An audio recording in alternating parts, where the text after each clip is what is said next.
ప్రస్తుతం లిక్కర్ కుంభకోణానికి సంబంధించినటువంటి వ్యవహారంలో పక్కన హైయెస్ట్ లీడర్స్ మిథున్ రెడ్డి దాకా అరెస్టులు జరిగినాయి. అంటే సెకండ్ క్యాడర్లో జగన్ దగ్గర ఉండేటటువంటి చెవిరెడ్డి, మిథున్ రెడ్డి లాంటి వాళ్ళందరూ కూడా అరెస్ట్ అయ్యారు. ఇప్పుడు ఇక అనిల్ యాదవ్ వంతట, అంటే అక్కడ ఆల్రెడీ నెల్లూరు జిల్లాలో కాకాని గోవర్ధన్ రెడ్డిని అరెస్ట్ చేశారు. ఇప్పుడు అనిల్ యాదవ్ దగ్గరికి వెళ్తున్నారు. ఎవరైతే అనిల్ యాదవ్ అనుచరుడు బిరదవోలు శ్రీకాంత్ రెడ్డి అని ఆంధ్రప్రదేశ్ పోలీసులు అరెస్ట్ చేయడం, తాజాగా శ్రీకాంత్ రెడ్డి పలు కీలక విషయాలు వెల్లడించినట్టు సమాచారం అని ఈనాడు రాసింది. అంటే వీళ్ళు ఒకవేళ అతను చెప్పినా చెప్పకపోయినా అతను చెప్పాడని అతని పేరుతో స్టేట్మెంట్గా లేదా అతనితో కాస్త బెదరేసి సంతకం పెట్టించుకోవడం అన్న చేస్తారు.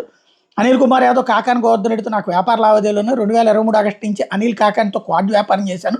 లీజుగోడు మూసిన రుస్తుమ్మై నుంచి క్వాడ్ తీసాం. వాకాటి శివారెడ్డి, వాకాటి శ్రీనివాసరెడ్డి క్వారీ పనులు చూసుకున్నారు. పర్యవేక్షించేందుకు నాకు టన్నుకు 1000 రూపాయలు ఇచ్చేవాళ్ళు.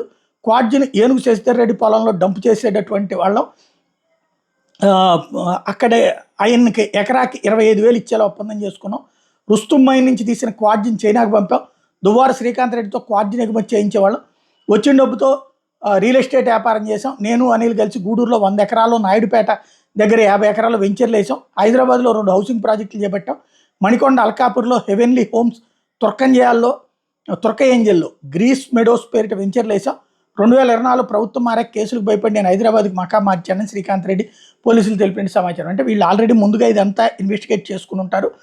దాన్ని ఇప్పుడు ఆటోమేటిక్గా అతని పేరు మీద ఈ స్టేట్మెంట్ని ఈనాడులో వచ్చింది, జ్యోతిలో వచ్చింది అంటే రేపో మాపో ఈ యాంగిల్లోనే ఎఫ్ఐఆర్లో చూపెట్టి అతనే చెప్పాడంటారు. ఇదివరకు కేసిరెడ్డి కూడా, రాజశేఖర రెడ్డి కూడా అట్లాగే చెప్పాడన్నారు. అతను నేను అసలు ఆ స్టేట్మెంట్ ఇవ్వలేదన్నారు. దట్ మీన్స్ వీళ్ళు ముందుగా ప్రిపేర్ చేసుకున్నటువంటి పేపర్ల మీద సంతకాలు పెట్టించుకోవడం.